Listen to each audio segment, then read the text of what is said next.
Lai Dievs svētī cienījamie radioklausītāji un skatītāji, Dieva žēlastības diena, varam būt kopā raidījumā, ko par to saka Bībele. Un cik labi, ka varam to darīt Bībeles gaismā, meklēt meklēt atbildes uz jūsu jautājumiem. Paldies jums par jūsu jautājumiem. Un sveicinu ar studijā teoloģijas doktoru un misionāru Jurdu Veiko un Latvijas Vasaras svētku draugu apvienības goda bīskapu Jānu Zelinkeviču. Sveicināti! Paldies, brāļi, par jūsu izturību un arī par izturību pagājušajā raidījumā, kur mēs runājām par šīm te interesanto tekstu, kas ir uz autobusu pieturām, un tas viss notiek. Jāni, tava acu priekšā, paskaties, tavā pilsētā. Tāpēc ļauj man izteikties par šo jautājumu. Droši. Es gribētu teikt to, ka nav jau slikti uzlīmēt plakātu un tā, bet ir viena cita lieta, ko mēs konstatējam ļoti interesanti un skumji. Uz Adventistas baznīcas esot bijis uzraksts ar flomesteru uz sienas. Mūsu baznīca uz tās, kur rakstīts Jelgavas Vasaras svētku draudze, apakšā viens ar flomesteru bija centies rakstīt trekniem burtiem. Ziniet, tas robežojas ar huligānismu. Ja jūs gribiet sludināt vēstu par Kristu, tad netaisiet tāds muļķības, ņemiet un sludiniet, sakiet. Jūs uzrakstiet naktī vai kas jums uzrakstīts, un tā jūs aizskrieniet un cauri. Tā ēkas ir celtas, lai viņas būtu ēkas, nevis aprakstīts. Un izkārtni saliek tāpēc, lai viņas paziņot par zināmām lietām. Nevis cilvēks kaut ko izdomā, viņš dara. Tas ir, man tas uzraksts, kas tur bija, es to izlasīju un zinu, bet, diemžēl, ķēpājums ir kārtīgs. Tu vēlies arī ko sacīt? Jā, man patīk tā vieta, kāda bija pieminējuši šeit, atbildot uz to. Tu vēlies nolasīt tieši to visu, kaut vai visu nolasīt. Jā, tad te bija klausījos vienu no pēdējiem raidījumiem par to, kāda sieviete redzēs uzrakst, ja Jēzus ir atriebīgs. Kaut arī tā nav, Jēzus ir atriebējis, ja tā bija. Es ilgi par šo domāju, ka daudz taču domā, ka Jēzus visu piedod un visiem piedod, un tā patiesi ir āmen. Bet vai tad mēs darām, ko gribam, un mūsu pestītājs tik noskatās un piedod? Un tad ir šis 2. psalma vārds 11 līdz 12, kur ne visos tulkojumos ir iztulkots tā, kā stāv oriģināla tekstā.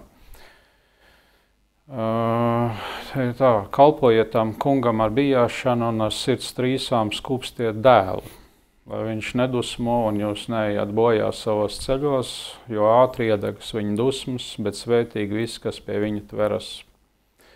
Iespējams, šis uzraksts nav, tad par to uzrakstu autobusā.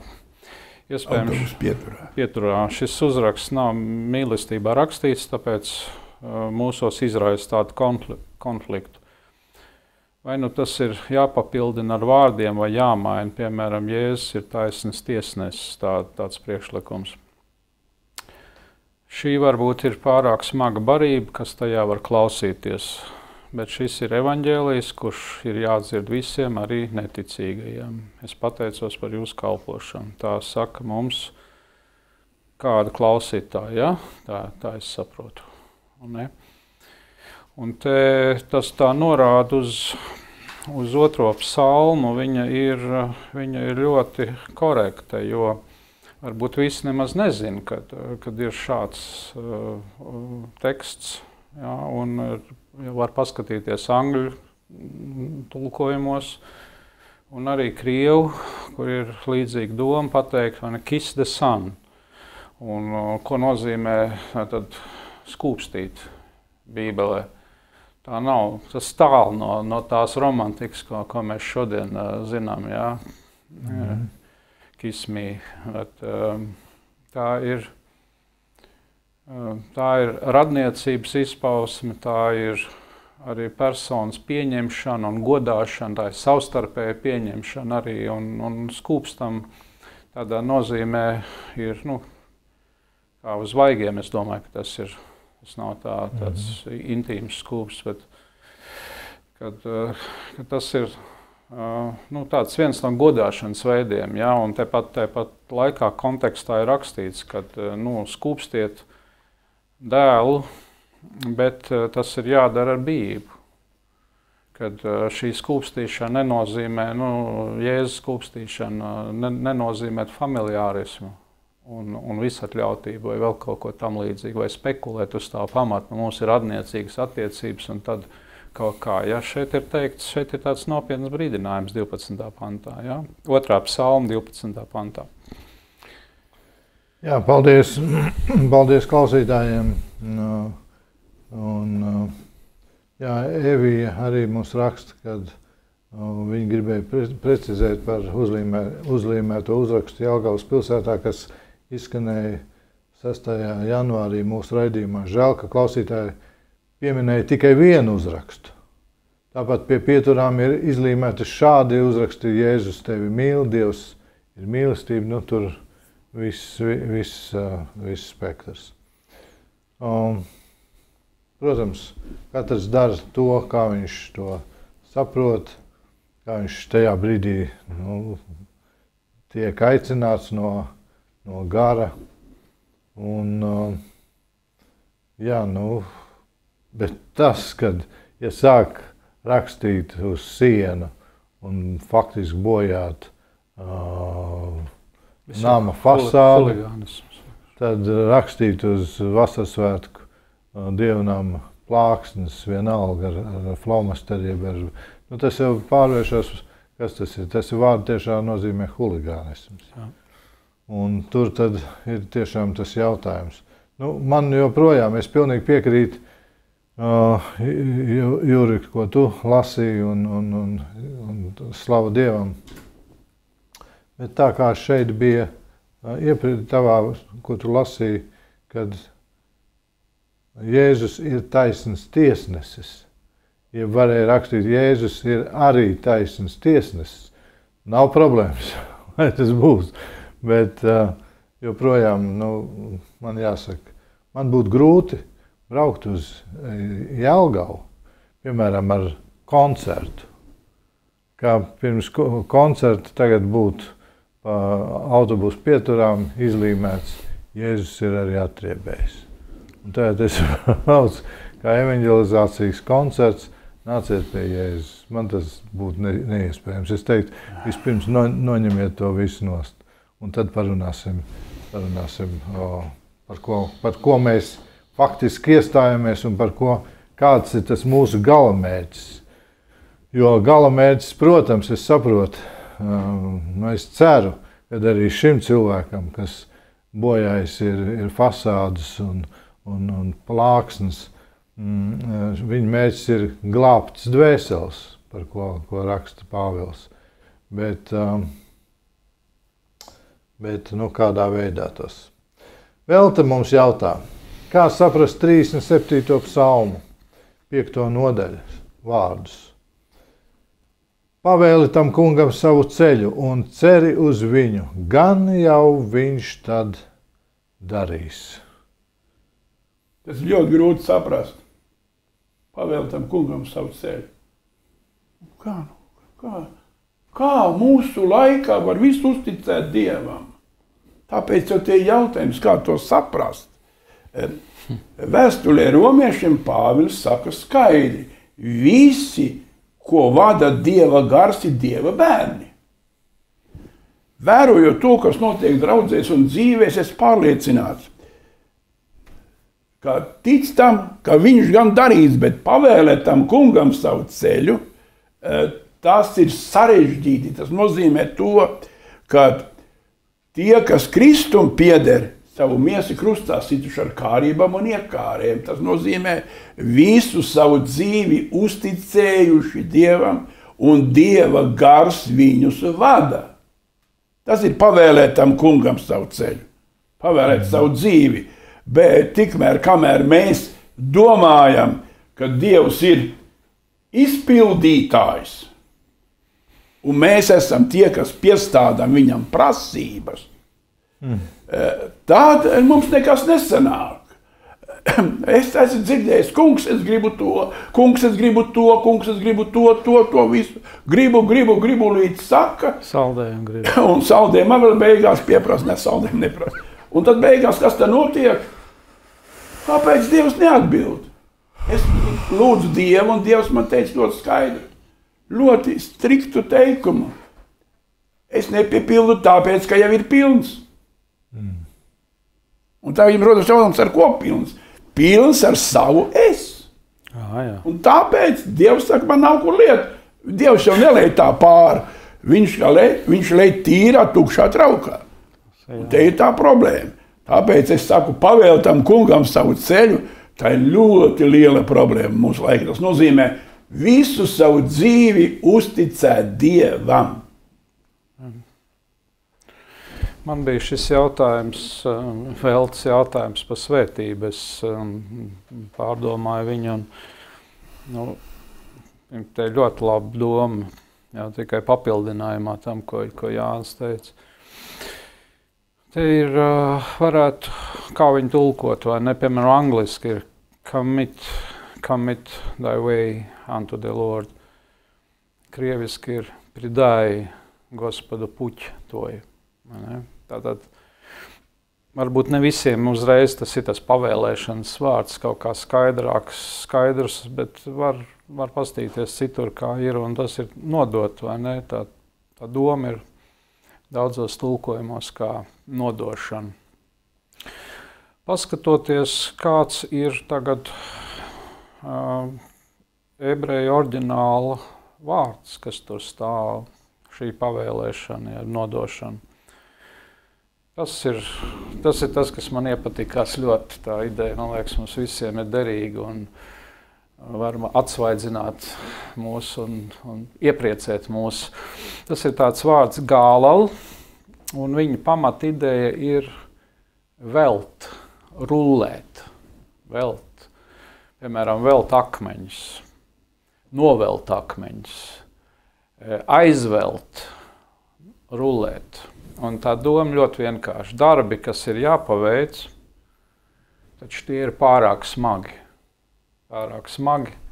lai tos aizvelt projām saviem spēkiem. Un pārnestā nozīmē,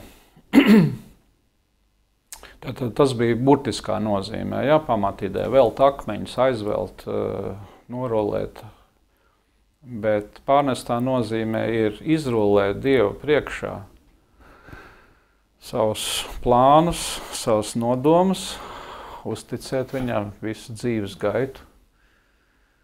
Un kā tad savādāk es varu savu dzīvi nodzīvot, un kā tad savādāk es varu jebkuru uzdevumu izpildīt, papildinot jau Jāņa teikto, ka bez manis jūs nevarat neko darīt. Jā, tā Jēzus teica.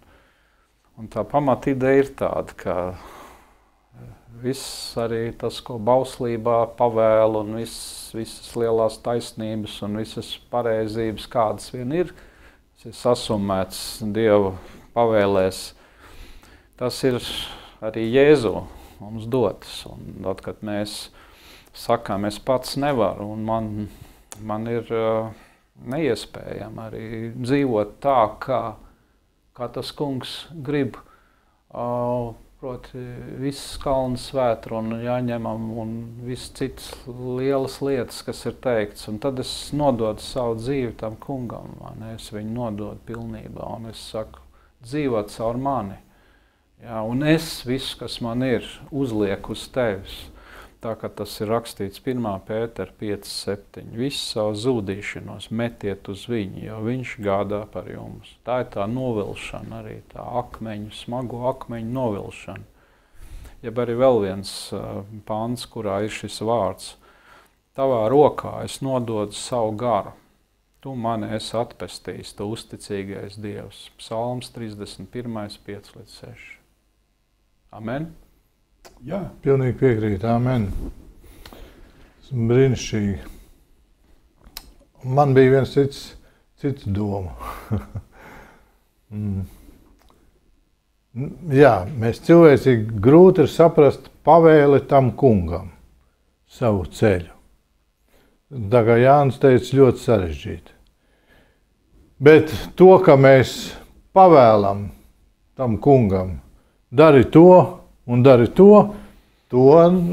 tas nav grūti saprast. Tas par sevi saprot. Mēs pavēlam tam kungam Pavēlēt no vārda pavēlēt. pareizi pavēlēt no vārda pavēlēt.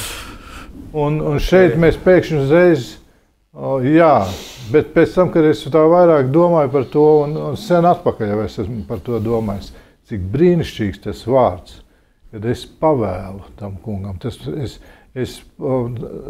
Patiesībā es pavēlu savu ceļu tam kungam. Nodod tam kungam, jā. Bet šodien jau vairs nepatīk pavēles. Bet dot pavēles gan, pavēlu tam kungam. Es pavēlu nabadzībai ej projām. Naudai nākt. Pavēlu naudai nākt. Jēzus Kristus vārdā. Un kas tas? To mēs visi saprotam. Pavēlēt tam kungam. Un vēl ar kāju piesīt. Kā? Vai tad Dievs nav zelta zivtiņa? Brāl. Brīžiem mēs rīkojamies vēl trakāk nekā zelta. Paldies, Velta, par jautājumu. Ina jautā. Vai kristiešus var kremēt, vai tomēr pareizāk būtu apglabāt? Ko par to saka Bībele? Mēs jau esam par to runājuši vairāk kārt, bet mēs vienmēr priecāmies. Tas nekas, kā ir atkārtot jautājumu. Tas nozīmē, ka šodien ir atkal par to jāatkārto un jāsaka. Es meklēju Bībelē, diemžēl neatradu konkrēts norādījums, kā būtu jāatbedī. Ja mēs runājam par Anāniju Safīru, viņus iznesa un apbedīja, apraka, viss. Kā tur bija tā kārtība, nav zināms. Jā, es lasīju vecā derībā ir 2. laiku grāmatā 16.14. pantē rakstīts par sadedzināšanu. Ka sadedzināja, bet arī interesanti, visu pirms apglabāja. Kaulu sadedzināja. Un pēc tam sadedzināja.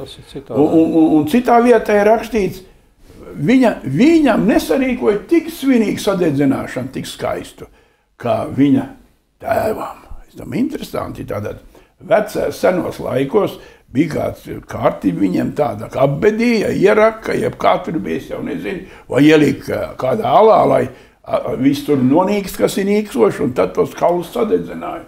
To es nezinu, bet tur ir rakstīts, es lasu un brīnos. Tur rakstīts, viņa apbedīja un pēc tam sadedzināja. Dažos gadījumos. Dažos gadījumos, nevienmēr. Bībele neliedz sadedzināt. Nav rakstīts nekur. Nav rakstīts. Jā, mums ir tas jautājums jau bijis, bet ar jūsu atļauju, brāļi, es gribētu tādu mazliet ieskatu tajā, vai jūs piekrist. Jā? Tad, tas ir tāds interesants jautājums, var derīgi pārdomāt. Tātad pirmkārt, tā ir vispasaules pagānu prakse. Kopš katoļu viduslaiku laikiem kremēšana ir aizliegta bijusi.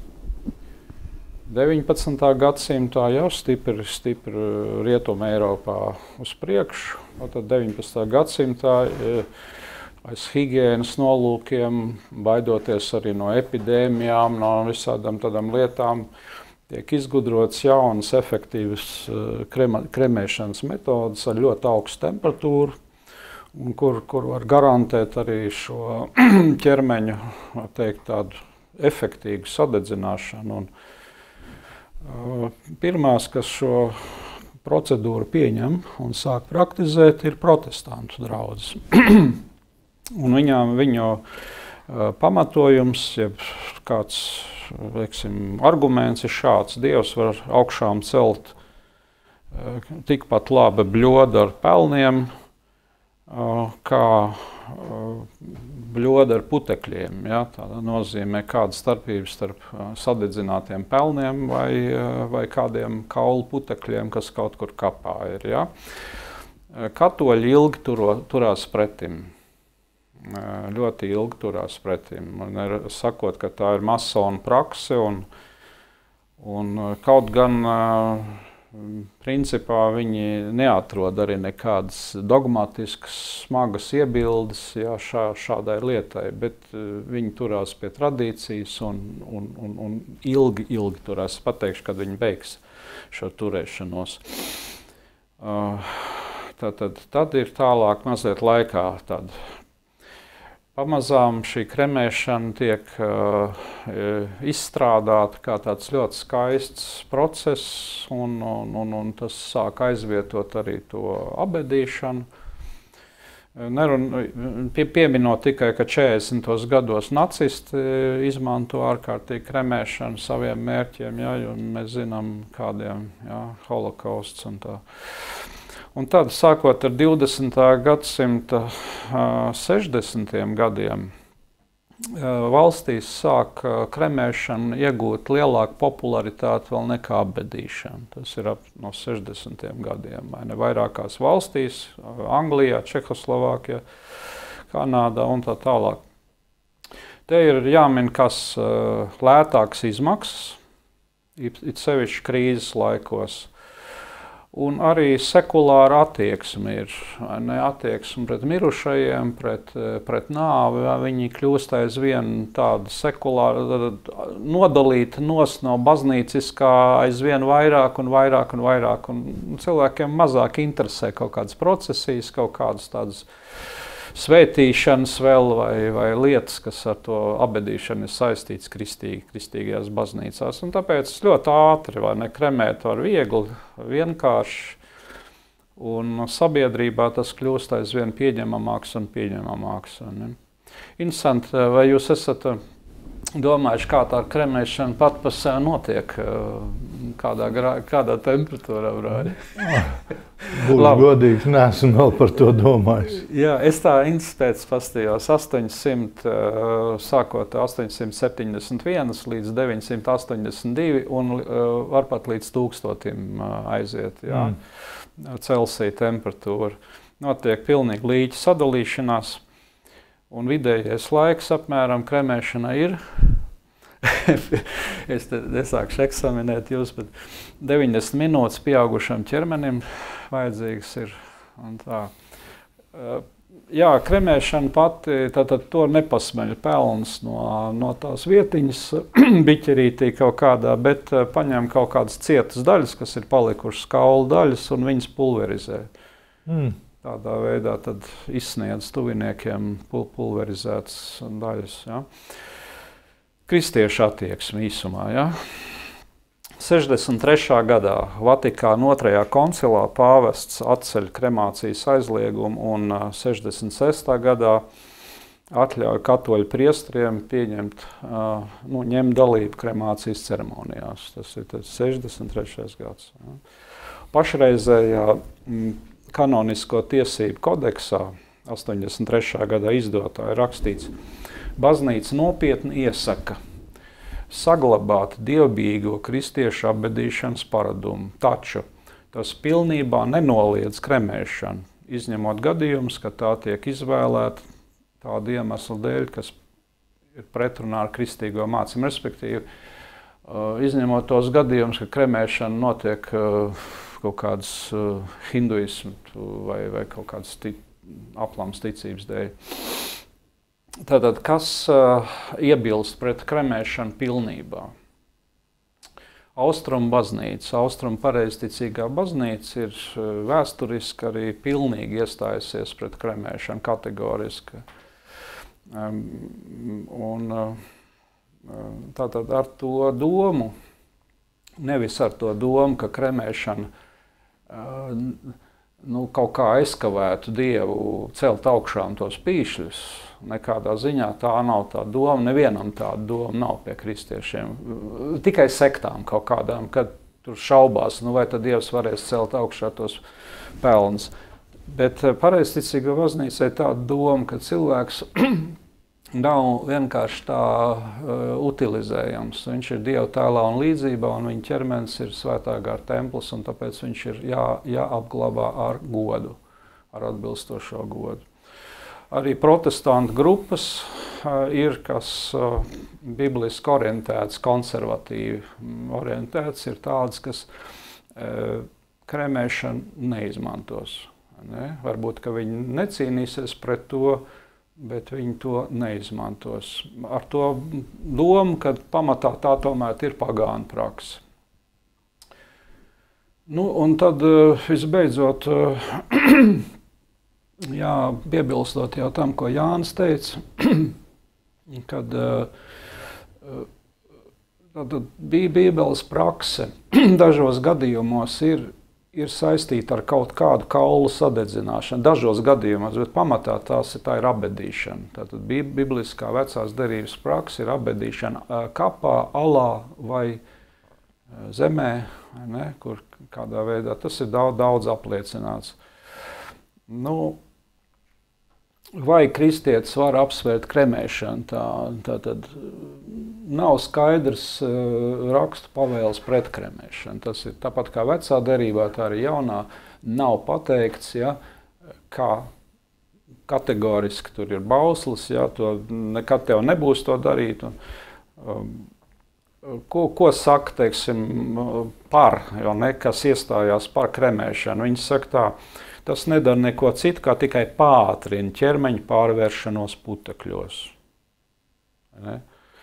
Un Dievs ir tikpat spējīgs uzcelt cilvēku mirstīgās atliekas, kuras ir kremētas, tāpat kā citas atliekas, kuras ir, nezinu, jūrā izšķīdušas vai zemē kaut kur ir bijušas. Tā kā tas būtu tiem, kas apsver kremēšanas iespēju.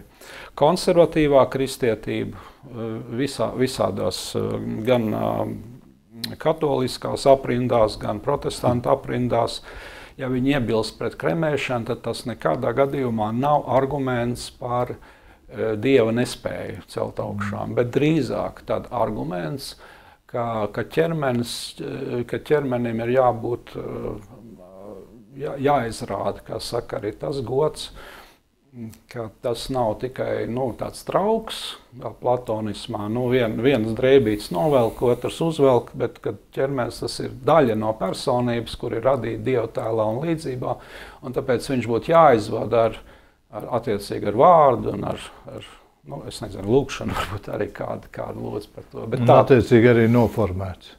Jā, Zarkā. Jā. Tas man viss, es pateicos par pacietību.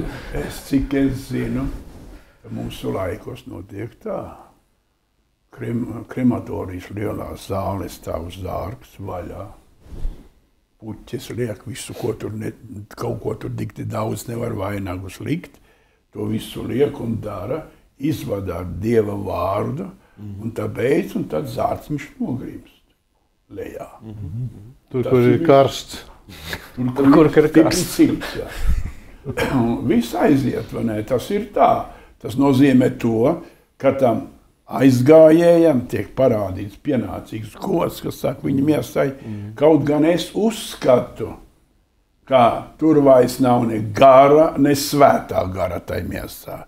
Tas ir miesa, kura satrūda, es esmu bijis pie kapa atrakšanas, kur atroku vaļā, tur vairs nekā nav, pat matus neatradām.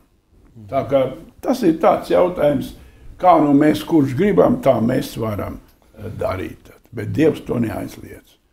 Labi, brāļi, bet tagad es jums došu kādu interesantu priekšlikumu.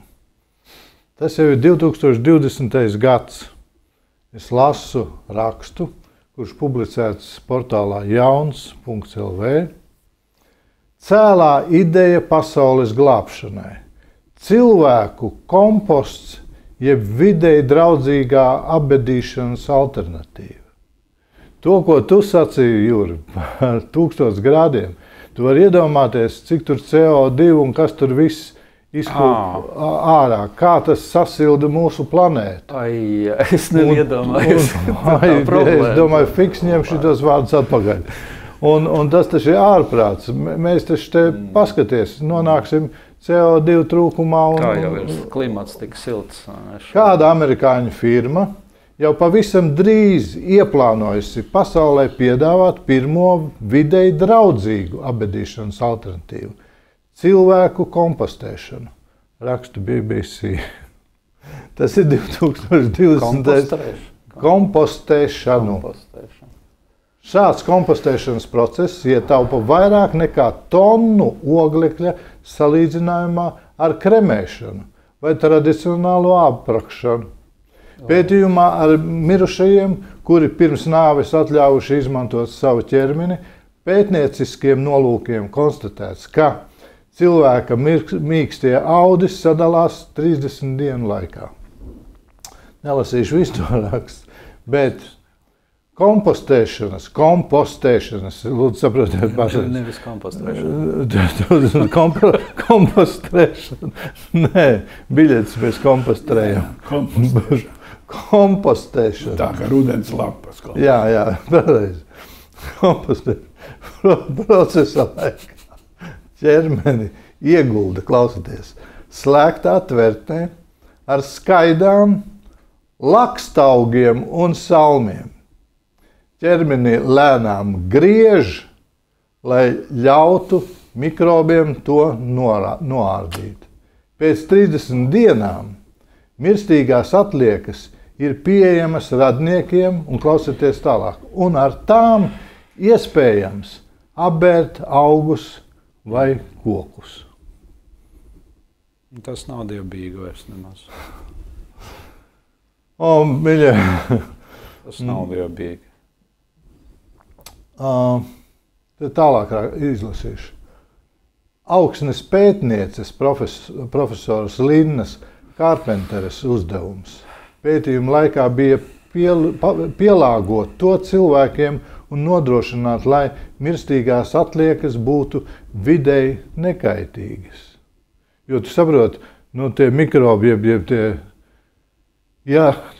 1000 grādiem tur viss sadeg. Tur viss, tas šeit 30 dienas vienkārši griežot. Jā. Piedodiet, ka es tā salīdzināšu. Tā kā apmēram cūku cepinu uz vēl kalpu filmās, griež izduruši un lai no visām pusēm, piedodiet par salīdzinājumu, kas šeit notiek. Pareizi, ko tu saki, tas ir tālu no vispār no dievbijības. Bet paskatieties, kāda sātanišķa viltība. Mūsu dabas draudzīgai, lai mēs būtu draudzīgi mūsu dabai, mēs darīsim šādas lietas. Profesore veica eksperimentu ar 6 brīvprātīgiem, kuri pirms nāves bija devuši savu piekrišanu savu ķermeņa izmantošanai pētījumiem. Pats pētniecības process bijis emocionāls pārdzīvojums gan viņai, gan visai viņas komandai. Es domāju, gan. Tātad, ko? 30, cik tur bija? 30 dienu laikā. Jā, 30. Skatīties, kas tur notiek, pie kā noved sātanisms, pie kā noved bezdievība. Sekulārisms pilnīgi nošķirt no jēgas jebko. Un mīļie brāļi, šeit pat ir fotografija ar ļoti smaidu, skaistu, lielu. Un virsraksts cēlā ideja pasaules glābšanai. Cilvēku komposts ir videi draudzīgā apbedīšanas alternatīva. Jo lūk, tik ļoti lielu postu izdara tas, ka vēl viena frāze.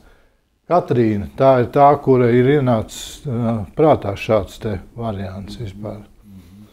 Autora, un kurai arī pieder šī te firma, apgalvo, ka cilvēka ķermeņa dabiskā sadalīšanās neļauj atmosfērā izdalīties 1,4 tonnām oglekļa, kā tas būtu ar kremāciju. Tāpat ietaupījumi veidot transporta un zārka izmaksas.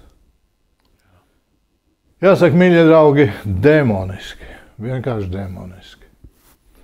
Un to visu pasniedz klimata glābšanas. Teikšu satriecoši, es nebiju zinājis. Dabas. Satriecoši. Dabas vārdā, jā. Dabas vārdā. Klimata vārdā. Nu, paldies mūsu klausītājai, kuri jautāja par šo. Par šo te, jā, Ina jautāja. Nu, jūsu jautājums jau ir novecojis. Paskatieties, 2000. gadā visu to. Un ziniet, kas tas interesantākais? Es neizlasīju.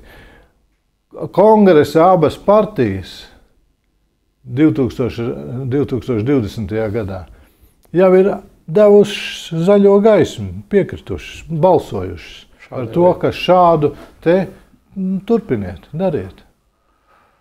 Bet man viens bet ir. Lūdzu, bet. Nu, piemēram, kā saka, Ukraiņu karā, tur ir rakstīts, Ukraiņi zaudēja dienā 100 karavīru. Tagad viņus visus griezt uz riņķi 30 dienas. Ko tas nozīmē? Ko tas nozīmē? Tas nozīmē, ak, Dievs. Un katru dienu pa 100, tad parēķini, kas notiek. Visus griezt uz riņķi, vai ne? Es domāju, ka visvienkāršākais ir parasta apbēdīšana zemē. Tur viņš ārā vairs netiek, kā saka, un mikrobi visi pabeidzās, nobeidzās, un tur ir cauri, un tāpat kremēšana. Es gribētu piebilst, kad bija jau laiks, ka patiesos kristieši, kurus sauc par ķeceriem, kremēja pie staba. Pareizi. Jā. Jā, bet izslēdzot šādas ekstrā situācijas, kad iet bojā jūrās vai tiek kremēti mocekļi nāvē, respektīvi, liek iet vai ne. Normālais, man patīk tomēr šis katoļu uzstādījums 83. gadā, ko viņi teikuši, ka baznīca nopietni iesaka saglabāt dievbijīgu kristiešu apbedīšanas paradumu. Tagad mēs varam kaut vai šeit pagaidām pielikt tādu punktu. Tieši tā, tieši tā. Un tas, ko tu tālu nolasīji, tas man liekas uz šī fona, tas vislabāk pierādās. Ja. Un es tikai jums to dodu, brāļi, un arī jums, klausītāji, kā piemēru. 2020. gads.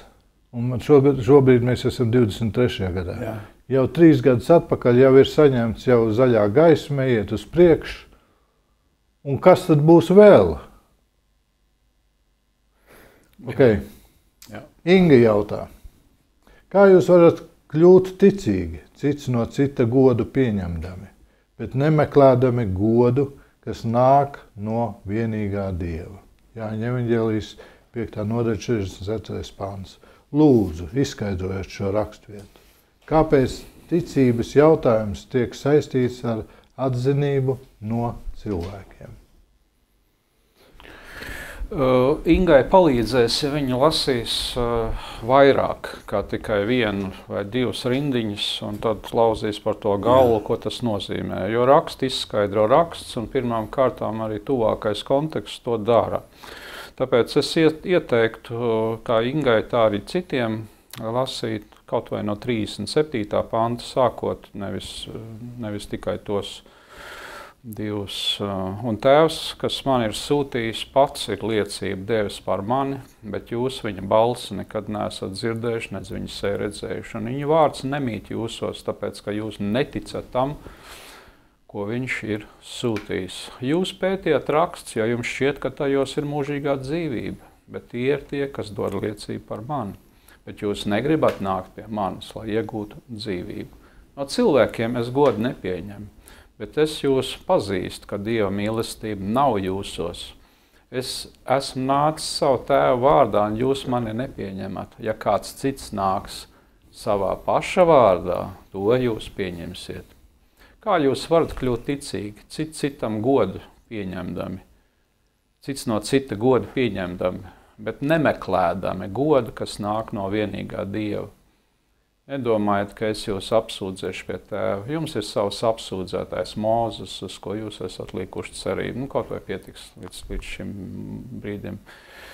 Tad Jēzus izsaka šeit sarūktinājumu, ka cilvēki nav pieņēmuši viņa autoritāti, jo viņš nāk tēva vārdā. Bet viņi labprāt pieņems citu cilvēku autoritātes, kas uzstāsies savā vārdā, un visvairāk viņi pieņems antikristu, kas nāks. Un 44. pantā, tātad tas bija 43. 44.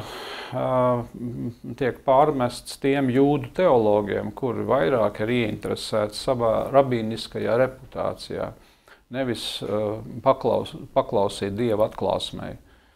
Un paklausīt Dievam un iegūt apstiprinājumu no viņa, zīmogu no viņa, ka Dievs ir pieņēmis tevi, un tas ir lielākais, kas var būt cilvēka dzīve, bet nē, viņam ir rabīniskā reputācija, ir lielāka, un viņš grib, lai viņam dod godu par to, ka viņam ir šī reputācija, un ka viņš ir skolotājs, un ka viņam ir tur savs viedoklis un tāds un tāds. Tas nozīmē, ka personiskā rabī, teiksim, vai mācītāju, šodien varbūt teikt, konfesionālā mācītāja reputācija stāv augstāk par visu. Ieinteresētība tikai savā skolā, ieinteresētība savā baznīcas postenī. Jā. Es tā gribētu noformulēt to beigās, summējot. Līdzīgi kā Dieva mīlestība uz mamonu, tātad, piedošana, līdzīgi kā mīlestība uz mamonu izslēdz kalpošanu Dievam, kā tur rakstīts, jūs nevarat kalpot diviem kungiem. Līdzīgi kā mīlestība uz mamonu izslēdz kalpošanu Dievam, tā arī alkas pēc cilvēka atzinības un labvēlības izslēdz ticību Dievam. Amen. Iekavās patiesu ticību. Ļoti precīzi, tepat man gandrīz jātaisno ciet. Slavu Dievu. Jo tieši tā ir, to es vēroju. Es jautāju mācītājiem, nu kā tad? Tu zini, cilvēkiem patika. Es teicu, bet Dievam, un tad jūtas jautājums. Jo tad, kad mēs sludinām Dieva vārdu, un ja mēs cenšamies izpatikt tiem, kas tur sēž zālē, viņi klausās, un viņiem tas patīk, un te viņi saka, kā kādreiz, es dzirdēju, uzaicini, mācītāji nav uzaicini to kandidātu, tas runā, un tas spriež. Man patika, tev patika. Nu, patika. Nu, nepatika, tas šo mēs neņemam. Tad cilvēki cenšas saprast to, un tas cilvēks mācītājs vai kas, viņš cenšas saņemt godu no cilvēkiem, kā ir rakstīts par raksturmācējiem farizējiem. Viņiem patīk, ka viņi uz tirgus laukumiem tiek sveicināti un saukts rabī. Tātad viņi, to, ko Jūrs teica, viņi cenšas to, lai cilvēki viņus godātu un cienītu. Un tā ir tā lielākā problēma, kas pirmkārt izpatikšana cilvēkam aizved no rakstiem un saboja rakstus. Bet jūs saprotat, brāļi, ka jaunā, Jūri, tu labāk spējas pateikt, jaunais teoloģiskais virziens, liberālais, to māca, izjautā draudze, par ko viņi grib dzirdēt, lai tu runā. Tas ir humanisms, tā ir tāda pilnīga rēķināšanās ar cilvēku, un klients ir centrā, vai ne, vienalga kāds klients. Kādas 5 gadus atpakaļ, apmēram, plus mīnus, šī sērga bija ienākusi mūsu Latvijas draudzēs, kur izdalīja anketas, un lai draudzes locekļi saka savu vērtējumu par mācītāju svētrunām, ko viņi gribētu dzirdēt, par kādām tēmām. Ļoti svēti, bet par kādām nevis to, ko Dievs ir atklājis draudzes ganam, lai Dievs varētu runāt caur draudzes ganu uz avīm. Bet tagad avis, es gribētu dzirdēt, un ganam ir tagad jāved tur, kur es kā iešu un teikšu. Paklaut, tu man atgādini, man gan gāja. Aitas grib tikt rudzu laukā zaļajā, man jālaiž, viņas grib. Jā, un tu gans seko avīm. Seko avīm, jā. Nevis avis seko ganam, bet gans seko avīm uz rudzu lauku. Labi, Nenobeigsim būs šīs te jautrās nots, kas ir starp traģiski nots. Ļoti traģiski. Ka par Jeremiju būtu aptauju iztaisīt vai par Jesaju savā laikā, jā, cik viņš patīk, vai ne, tur tiem iedzīvotājiem. Un es tomēr, lai nobeigtu uz pareizi nots, Juri, pasaka vēlreiz to definīciju, ko tu sacīji, tā ir ekscelenta.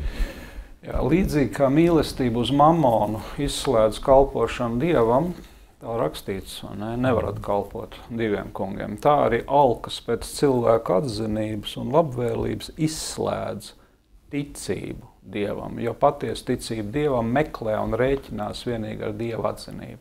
Amen. Amen. Paldies. Mārtiņš jautā.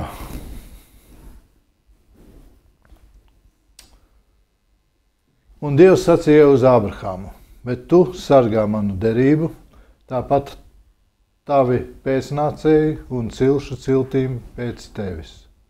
Bet tā ir mana derība starp mani un tevi, un taviem pēcnācējiem pēc tevis, ka jātop apgraizītam ikvienam vīram. 1. Mūzes grāmata 17. nodaļa no 9. līdz 10. pantam. Vecajā derībā par tās atzīšanas zīmi, tas kungs lika Ābrahamam apgraizīt visus vīrus. Esmu uzaudzis šķirtā ģimenē, bez tēva. Visu cieņu mammai, kura par mani rūpējās, nekas man netrūka. Bet tēva trūkums bērnībā, kā šķiet, tomēr ir atstājis manī neizdzēšamas pēdas. Neuzskaitīšu savus trūkumus. Slava Dievam, ka mans īstais tēvs, kurš debesīs, nekad mani neatstās un pie viņa varu griezties vienmēr. Un tagad mans jautājums. Vai vīriešu loma un atbildība nav noteicošā Dieva radītās pasaules kārtības jautājums? Vai tā ir droši aizvietojama ar sieviešu iniciatīvām, kad gļēvie un bezatbildīgie vīri pametuši savus posteņus ģimenē, darba vietā un draudzē? Tā mums jautā mūsu klausītājs Mārtiņš. Nu, redzi, dzīvē ir tā, kad es atšķiru vaļā 1. Mūzes grāmatu, un tur ir Dievs radījis cilvēku, Ādamu, un Ādamam pieved visādus, ja lāčus, ja lauvas, visu ko, un nebija neviens līdzīgs cilvēkam, un viņš neatrada sev palīgu. Tur ir rakstīts palīgu. Un tad, kas notiek, tad Dievs rada sievieti kā palīgu. Es vēlos teikt tā, ka ir divi varianti, kāpēc vīrieši paliek tādi mīksti. Pirmkārt, tāpēc, kad sievietes grib valdīt. Un mīļā miera labāk viņi pakļaujās. Mīļā miera labāk viņi pakļaujās. Kaut Dieva vārds saka skaidri un gaiši, ka vīrs ir ģimenes galva, un draudzes galva ir Kristus. Tā viņi paliek tādi, mīļā miera labāk es tā, vai ne? Bet, brāl, sievām taču arī ir rakstīts, ka pakļaujieties saviem vīriem. Nav tā? Jā, es tev pateikšu ļoti interesantu momentu. Mums draudzē bija cilvēks, kurš ļoti ģērēja, ka sievam jākļauj vīriem. Sievam jākļauj vīram. Un te es noskaidroju, ka mājās viņam to nosaka teikt viņa sieva. Un viņa sieva viņam sadot par to ritīgi, un tad viņš atnāk, un tad viņš mūs diriģē. Ak, Dievs, es domāju, Dievs žēlīgs, ko tu te visu nepiedzīvo. Tāda man tā mācītāja praksi bijusi. Bet es uzskatu tā, ja cilvēks, vīrietis nebūtu tā mīļā miera labāk, bet ja viņš stāvēt savās pozīcijās, pirmkārt, caur Dieva vārdu, dzīvojot pēc Dieva vārda, tad šī sistēma nebūtu tāda. Bet ir tā problēma, ka nav. Un tad, ko tā mēs darām, tad mēs sakam, vīrieši mums tādi tie naivi, viņi tā, nē. Ir tā problēma tāda, ka mēs negribam, mēs gribam cilvēku cieņu vairāk, jo mums liekas, kur labi, vai ne, viss skaisti. Un sieva slavē vīru, un tālāk man labs vīrs, un tālāk, bet patiesība ir tā, kad, ka es smējos. Mājās sieva nodot vēju, kā tev būs darīt, ko runāt. Un tad sākās viss tā problēma. Dieva vārds runā, ka vadošā nozīme ģimenē ir vīram. Un tur, kur sievas grib ņemt virsroku, tur rodās ļoti lielas, garīgas un arī, kā saka, laicīgas problēmas. Jā, tas ir pareizi. Pēc rakstiem daži izņēmumi ir, kur mēs redzam, ķēniņi viena bija, un redzam, praviete viena bija, Debora arī vadīja tādas lielas lietas, bet pa lielam Bībelē mēs redzam patriarchālas sabiedrības modeli. Tas patriarchāls ir no grieķu vārda pater, tēvs. Ja. Patria, tēvs zeme. Ja. Tas ir daudz, kas jau mūsu valodā ir, varbūt par ko cīnās šodien feminisms arī, kas neatzīst šo te jau valodas sistēmā iebūvētos tos vārdus un simboliskos vārdus. Tad matriarchāts tiešām nav novērojams rakstos. Un uz ko tas ir balstīts, jau bīskaps Jānis jau to pateica. Tas balstīts uz Genesis radīšanas stāstu. Balstīts ir šis patriarchālais modelis. Un to apliecina arī apustols Pāvils savā 2. Timoteja vēstulē, kur ir teikts, ka Ādams ir radīts pirmais. Sieviete ir ebreju vārdā ēzer, tas nozīmē palīgs. Un tā nav nekāda sievietes diskriminācija, tāpēc, ka Dievs pats lieto šo vārdu ēzer. Viņš pats ir palīgs. Tā nav pazemošana. Tas ir cēla misija. Un kur ir tā lieta? Lieta tā, ka vīrietim ir ierādīta cita atbildība nekā sievietei. Cita atbildība. Liela atbildība ierādīta. Galvenā atbildība ierādīta. Un Sātans zina, ko nepieciešams noārdīt, lai izjuktu ģimenes, lai sabiedrība izjuktu. Un kā man ļoti aizkustināja šis Mārtiņa stāstījums, liecība īsā par savu dzīvi, jo neraugoties uz sievas pūlēm, sievietes tiešām varonīgi pūlās, aizvietot arī tos trūkstošos tēvus, un es to redzēju, vēroju, es aizkustinoši, kā viņas cenšas, bet tēva loma, ja tēva darbs, ieguldījums nav aizstājams tik vienkārši. Es esmu redzējis cilvēkus, kur tēvs neinteresējās par bērniem. Māte visu dzīvi velk dzīvi. Un tad, tomēr, lai cik tas savādi būtu, dēli meklē kontaktu ar tēvu. Māte visu dzīvi velk, māte rūpējās. Un es dzirdēju tā teicienu, viņš man visu mūžu nav bijis tēvs. Viņam neinteresē. Un tā ir vīriešu problēma. Tāpat tāda paša problēma arī sievietēm. Viņam neinteresē viņu bērni. Bet ir tāpēc Dievs saka ļoti konkrēti un skaidri, kad jūs vīri mīlat savas sievas, mīlat kā Kristus draudzi. Tam ir ļoti liels noslēpums un skaidrība, ja kā saka, Kristus draudzi, kā viņš sevi nodeva, tātad rūpēties par sievu, rūpēties par bērniem, tas ir svarīgi.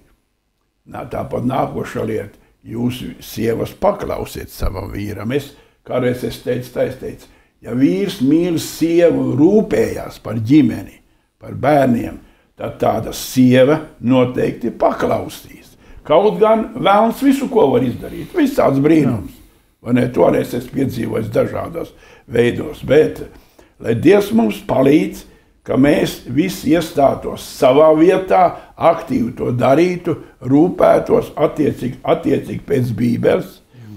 Un vēl ir tāda lieta, ko es dažreiz pieminu, ka es laulājos pieminu.